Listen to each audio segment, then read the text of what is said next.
I start with this slide, which contains the cover of the book. And this image is taken by Claudia Andujar, a photographer that is mentioned throughout this book. And Andujar was born in Neuchâtel in Switzerland in 1931. And it was with the Jewish persecution in the late 40s only that she flew with her mother to the US and finally arrived in São Paulo in 1957. And since the 70s, when she received a Guggenheim Fellowship to study the Yanomami, she's been developing significant iconographic research and productions that cross representations of the body, light, and the collective life, not only of the Yanomamis. Working as an activist, Andujar was a key person in 78 and 92 at the Commission for the Creation of the Yanomami Protected Land, coordinating this commission for the demarcation of the indigenous people's lands. And I think we should not take for granted the reading of this image, because it shows the act of contemplation. It's not only a body doing something else, it's focusing on contemplation. And I could say that also a redemption to this act of facing something that we do not see. We do not know what she's facing. It's a dark, vast, infinite, but she sees something. She's not closed up in her own imagination and thoughts. So the authors of this book are Bruce Albert and Davi Kopenawa. So it's not written by an indigenous person. The book is a result of a friendship that lasted 30 years.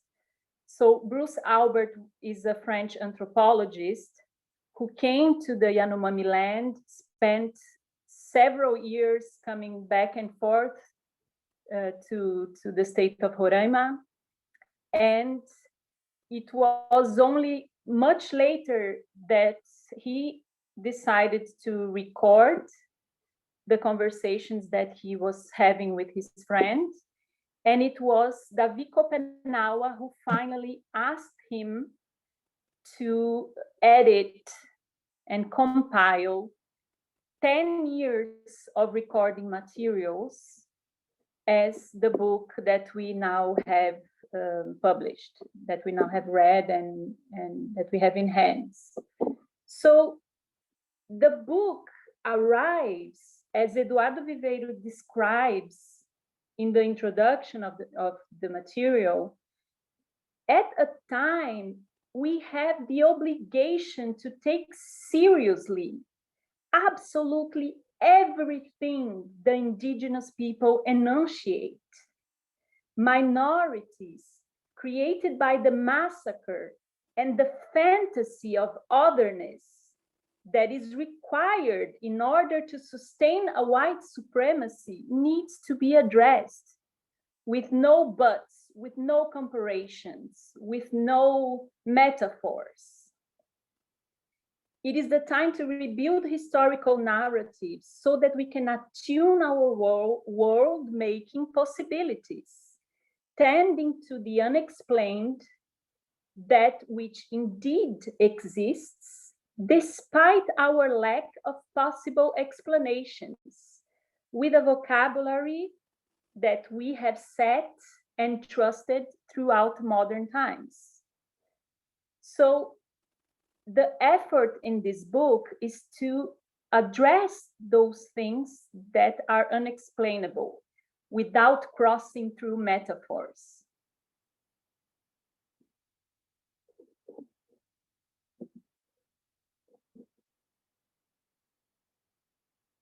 So here is a brief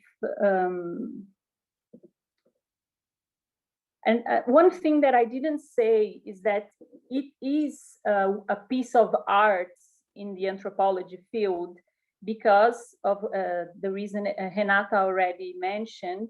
It's the first time in anthropology that an ethnography is written in the voice of the person who is being ethnographed. So it switches the voice of the speaker and the analysis in a way that the encounter with the white people happens in a way that we read the white people as the other in several manners throughout the book. So these are our two writers, Kopenawa, and I took this picture as a frame from a documentary that I would like to suggest for you in the end, that is called the Shapiri. And this is Bruce Albert, so you can see the phenotypes are pretty strong of this friendship. So I don't see the, okay. So the first thing that I would like to bring to our attention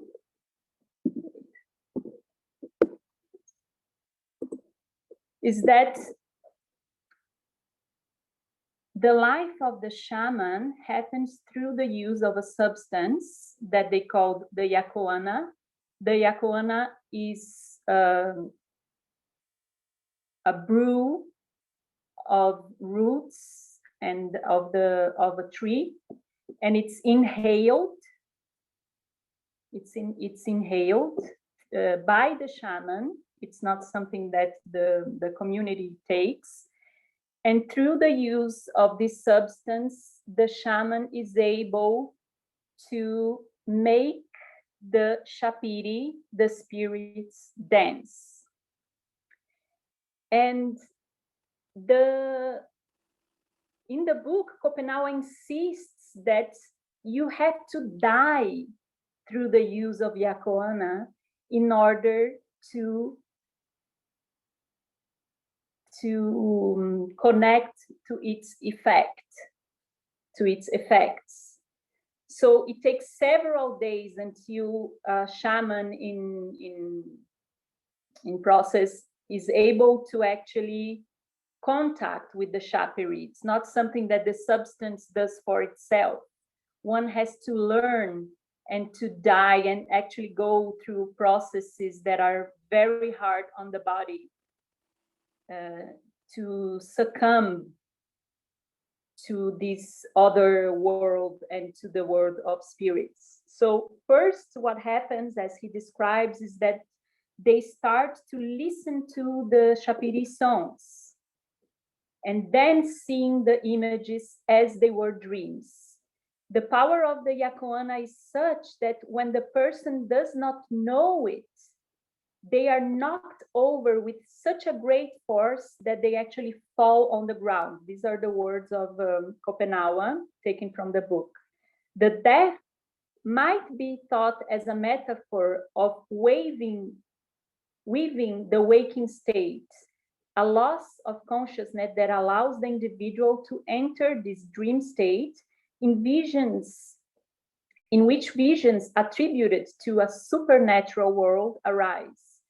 It is only in that state, while the shaman's body would remain prostrate, inert, the images of the Shapiri are carried and taken by the shaman to then be shared with the community. The shamans, through the use of yakoana, are taken flying for incalculable distances in all the directions of the forests, the sky, and under the earth. That way, the design of the forest is revealed, as well as what is protected and what should be battled against. These images are all from Claudia Andujar, the same photographer. So the first concept or idea or image that I think is very important to us is the notion of Utupe, which appears throughout the book and in the first chapter that we read. So the Utupe is at the same time the image, the dream, the fantasy, the mirror. It indicates all the elements in the plural that form the Shapiri. So there is a fragmentation of past, future, and the symbolic system that appears in this concept of the Utupe. It's very different from our Platonic notion of imagination, which has a ground in the world, because they actually exist before our ability of giving them a name.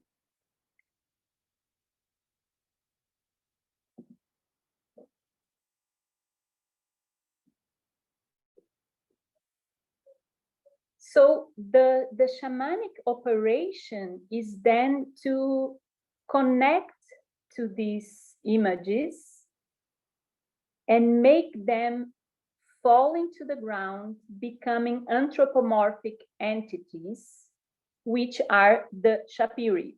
So do you get the difference between the Shapiri and the Utupe? So the Utupe is actually what doesn't have form, but it exists. So it's not a word, it's not an image. It's like a crystal between taking form and thinking about the form.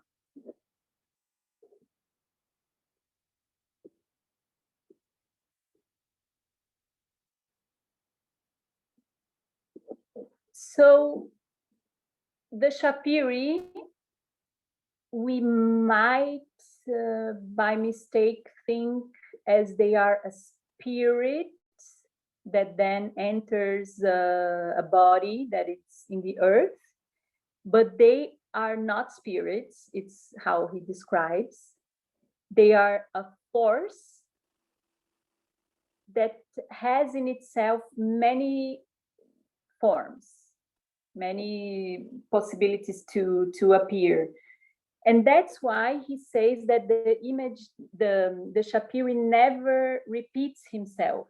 Every time it produces a sound or it dances, it's infinite possibilities of enacting are at play.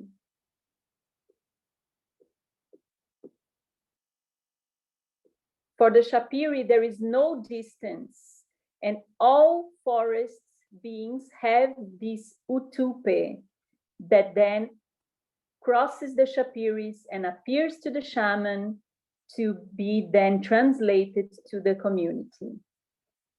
They are like photographs, white people would say, but they have no flesh. They are a multitude. They dance over a ground of mirrors, relucent surfaces.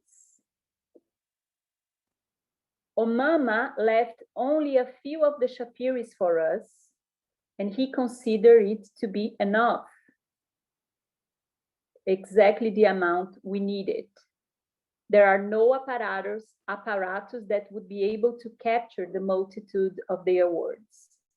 The Shapiri tools to help healing us is described at the end of this chapter, and how they battle furiously and fearlessly. There is one quote of this dance of and the connection between us and the world of the Shapiris that I think is important for us to think of. They mention that there is no way the Shapiris could help with a problem that was built and caused by another world. So if we cause a battle here, a conflict here, it needs to be solved here. There's nothing that could be done on the Shapiri world. They can only battle and help us with the things that belong to their plane of mirrors.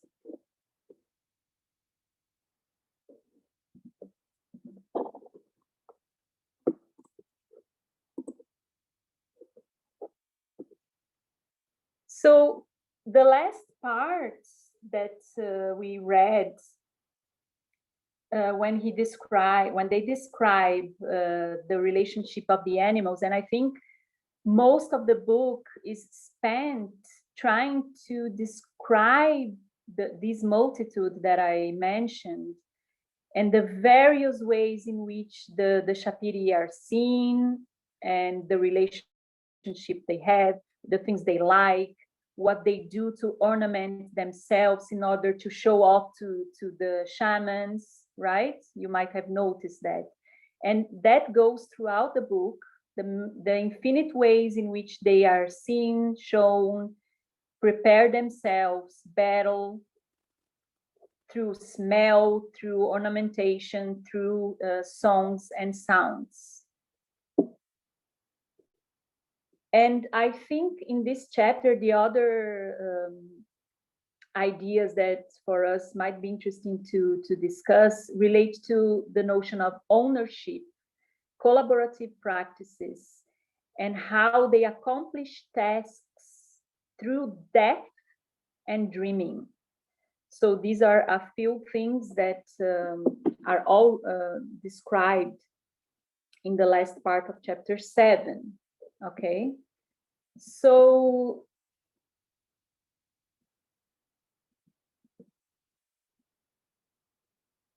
that's my brief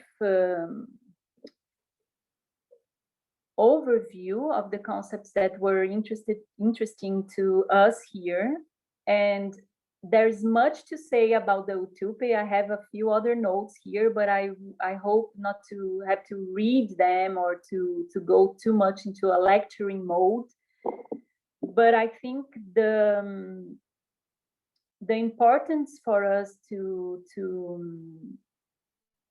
surrender to this notion of Utupe, more than understanding, is because it reveals creation and perception in a way that is much different than how we are used to describe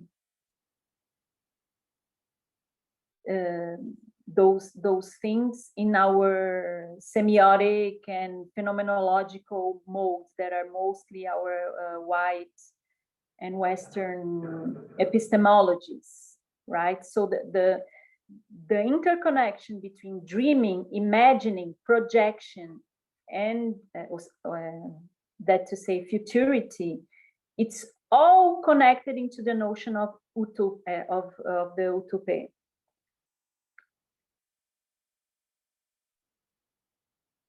And I would like to hear your thoughts about about this, and answer and explain what is at my reach.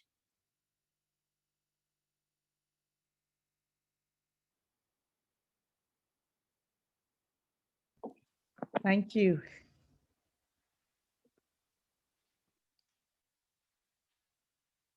I think that you've introduced some interesting ideas about, like, while you were presenting, I was thinking, okay, so how do we, I guess, and this is a kind of Western kind of way of thinking, how do we use this? But when you ended off talking about dreaming, projection, futurity, and then this conversation about Utupe, that I think is, yes, an interesting space for us to think about. I liked the word that you use with surrendering to the experience to move, maybe to move forward. Okay, because just to be slower on this, I think it's, and I'm talking from my experience here, I don't know how you've been working with this in Canada, in your school, in your research group, but from my experience, we are accommodated, we are too comfortable looking at this otherness which we have created as white thinkers, and we look it as being started raining a lot here, I have to put this, as being exotic, as something that could serve us to explain and to sustain our position. But the true fact is that we are way too comfortable in our definitions of artistry, creativity, authorship, imagination, and all these elements are a result of whiteness. So when we read this kind of accounts, we have to not compare to our structuralization of the world, which sets us as creators, owners, responsible, etc. But we need to surrender, succumb, and really undo how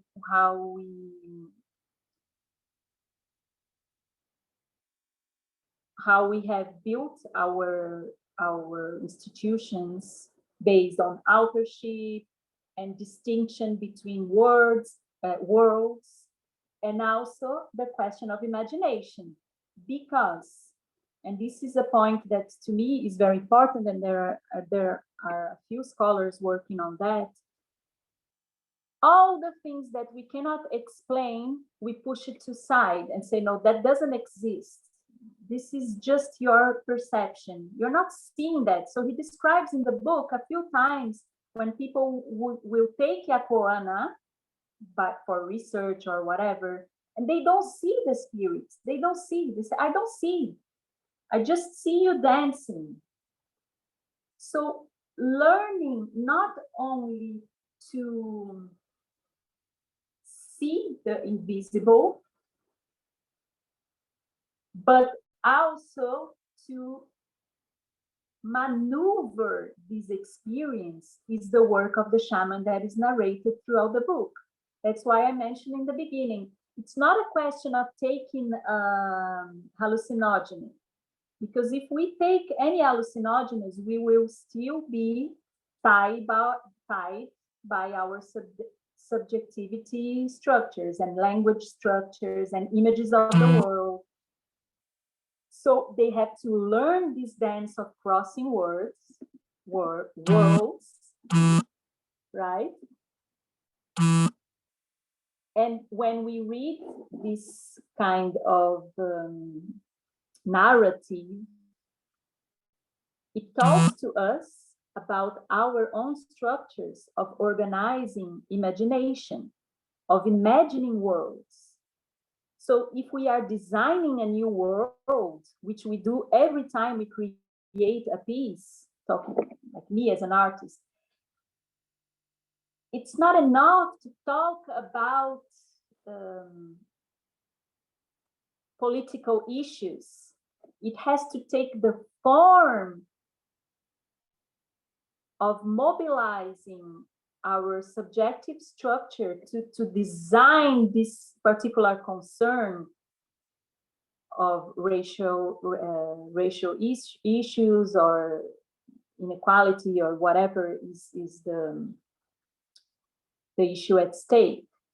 So to me, more than a curiosity about otherness, it's surrendering to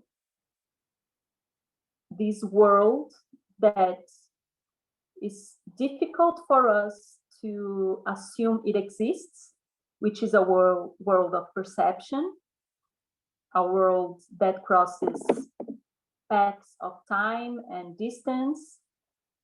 And then how do we do that with our language? And that's what they were able to do in the book, because it talks to us. And Kopenawa says in the beginning, okay, so I will surrender. He says that I will surrender. I don't like writing, fixing the words in this book, in this pile of trees that you use, because presence is more important. The way they give themselves to listening to the stories, the way they witness the dance of the shaman with the Shapiris, that all is more important than archiving. But he says, I will surrender and I will archive my stories, my point of view, my social analysis, because it's full of social analysis also of the encounters and the wars and the epidemia, the Shawara, in the hope that the white people will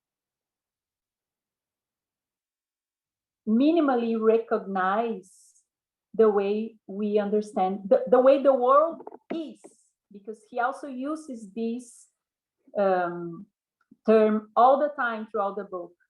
So it is. He describes all these fantastic worlds and these wars and the dance and how they smell with the most amazing perfume that we could never even imagine. It doesn't fit into the words. And you are like, wow, what an imagination. But then he finishes with, so it is. It's not so I saw, so I think, so I tell, so it is. So these worlds exist. These forces exist. This has a lot to do with questions of neurodiversity, of politics of inclusion. Okay, so telling why? Because we pretend some sorts of perception are not enough, are not worth to be considered relevant. We do that all the time in school,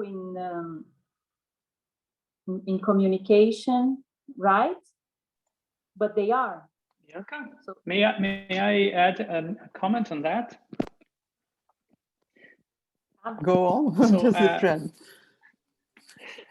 I just would like to mention the work of Eduardo Viveiros de Castro, because I think he's a good translator for the world of design. Because if you go and read the direct description of the world the Yanomami people live, you might really feel this otherness in such an intense way with no proper explanation that you might feel like this is totally irrelevant to my world. And then anthropologists like Viveiros de Castro had done quite some work on trying to convey what does Amerindian perspective or perspectivism means, which is a completely different way of building up worlds. Instead of building up a world, trying to find what is objective and shared among us, and then trying to find one world that is shared among us and try to reach the closest we can through scientific endeavors and anything else. That's how Western society basically builds a world.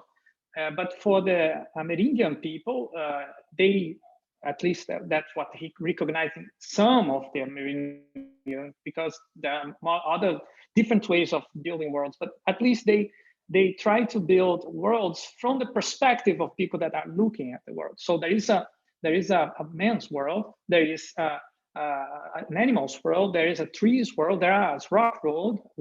Every being, even if it's not really alive like we would consider, that being is also creating a world. And once we try to understand and take that perspective, that's not possible, because we are not in the world. It's not just a matter of empathy, like we feel the same as they feel. It's something so much deeper, the cosmic view. It's the entire world is basically, you would have to encompass. And that's what some people in design thinking world, they think they can do it. But it's not possible to take that perspective. You just have to challenge your own perspective. And that's what Viveiros de Castro recommends, how we approach this. So we basically let this challenge our notions, our world views, to consider that there are different ones. And while doing so, we might learn something.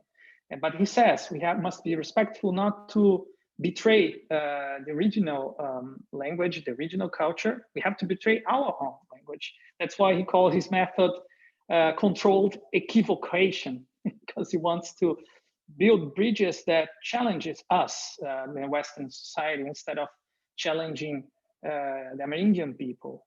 So it's hard to approach this kind of literature, and we might easily fall prey to this Westernization of knowledge, that we try to find a place where we can put this, where in the design literature we can fit this, which kind of method we put in our toolkit.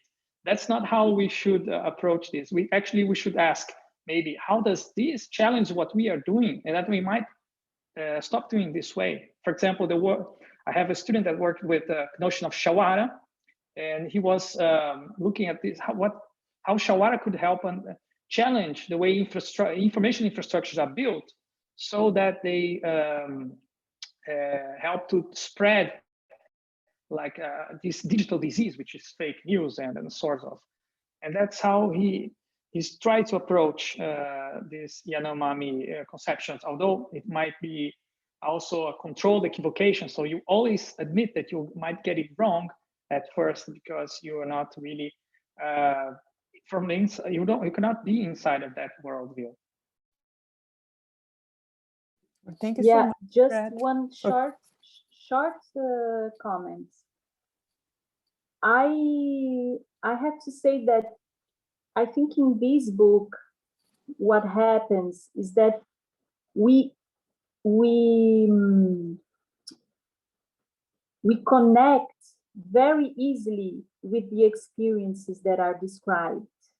Okay, even though we are living in a Western urban society with other kind of rituals, but as he describes dreams, perceptions, and his relationship with these invisible immaterial forces, okay, to use a better term, it's very, very common that people say, but I also have dreams like this, or yeah, I also listen to things like this, or we do have these experiences that are not transcendental. They belong to this world. They are not religious. They are beyond religion.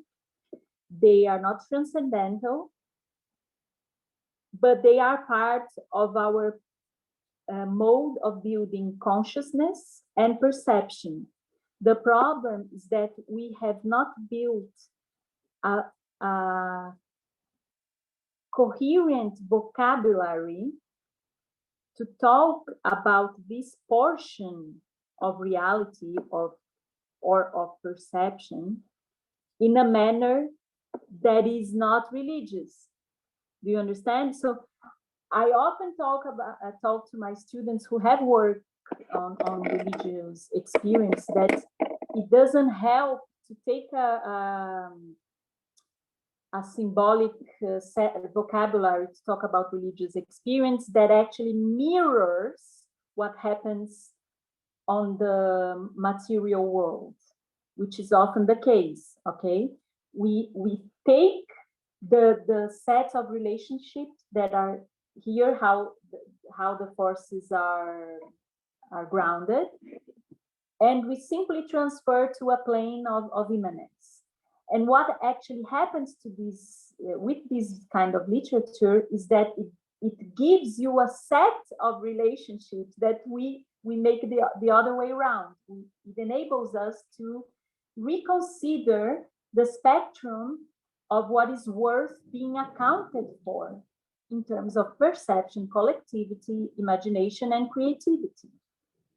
This is why I think this reading is so important, despite whether we work with indigenous people or not, because we are working, every time we work with creativity, we are working at the margins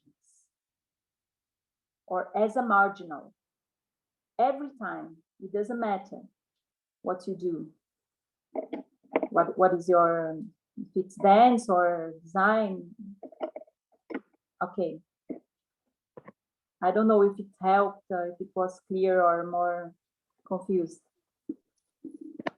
But I've been writing about the colonial, and I'm from human-computer interaction area, and how to bring this to my writings is really complicated. But something that I've been writing is that like from what I learned working with indigenous and rural communities, is like the tool use is learned with interaction. So you have to make TPT, all the baskets, the things is all very, you pass the knowledge. And it's something that it's weird to think that every cell phone that you get, you would have to have someone explaining how to use the cell phone, how it is in communities like indigenous, where you have this community. And I think this makes us as designers to think that this is the speed of the technology. Nowadays, the speed of life is so fast. You don't have even people to teach you how to use. It's just you buy. And then I think learning from Kopenawa, and he called us as the people of merchandise. Like we as people of knowledge, we as academics, we've been replaced by the people of merchandise. We are not people of knowledge anymore. So I think we have to get this back to us as people of knowledge. And I think it's also nice to think about. And thank you, Bibi. When we read, we already are too comfortable understanding knowledge, accepting knowledge as something as you would acquire. So okay, what is the next book I'm reading? You are reading one book, but you already have the next one you need to read, and you close it, and as if it had been acquired by you. Okay, it has a lot to do with our relationship with time, but also with past and imaging, or the Utupe. So taking time, a book that has taken 30 years to be written, and it did take 30 years, because it would not have been this book if they did not have this relationship of 30 years. So taking time is also the relationship we have with our objects, which define our functionalities and how much we are worth in this world. I had recently had a defense of one of my graduate students, and she invited a woman leader of the Guaranis for the committee, for the evaluation committee. And it was a big problem because she did not owe a doctoral degree, and we had to face all the bureaucratic thing. But indeed, finally, Mindua was at the committee, and when it was her time to speak, okay, she was online. It was already in the pandemic, in the aldeia, in the indigenous land. She stopped.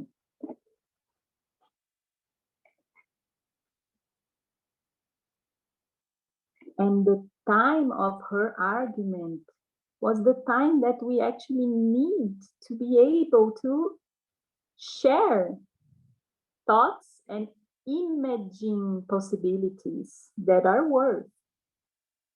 So, okay, we have 1 hour. I need to say something that is significant, but how do we know if we don't open up time for that to actually show itself? And that is the dance with the spirits. You need, okay, the shaman does that. The shaman does this bridge he knows how to cross the bridge and come back, but he spends the time that is required to see from this world of spectrum and mirrors, what is the problem, what needs to be addressed, etc., what they are facing at that moment, who needs to be healed, what needs to be healed. And this immanence of time is a thing that we are all facing now with COVID, right? This contrast between having less time and having more time. And so the making of the object, the relationship of the hands and of the movement gives this time. So making a basket is not only making the basket, but spending a whole afternoon together, right? Now we need the cell phone. You don't even meet another person. You buy it online and it's delivered to your door.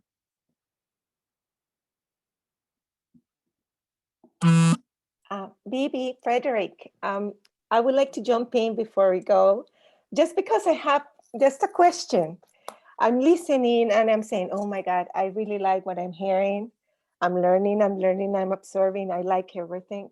And then I thought, as a design researcher, could phenomenological methodologies be useful to us, like a way to connect to these worlds?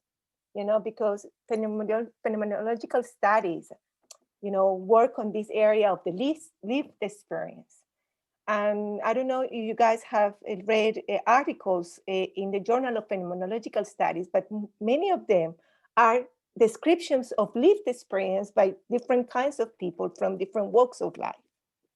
So I was just thinking, have you thought about connecting this type of way of qualitative research with what you guys are investigating in this area?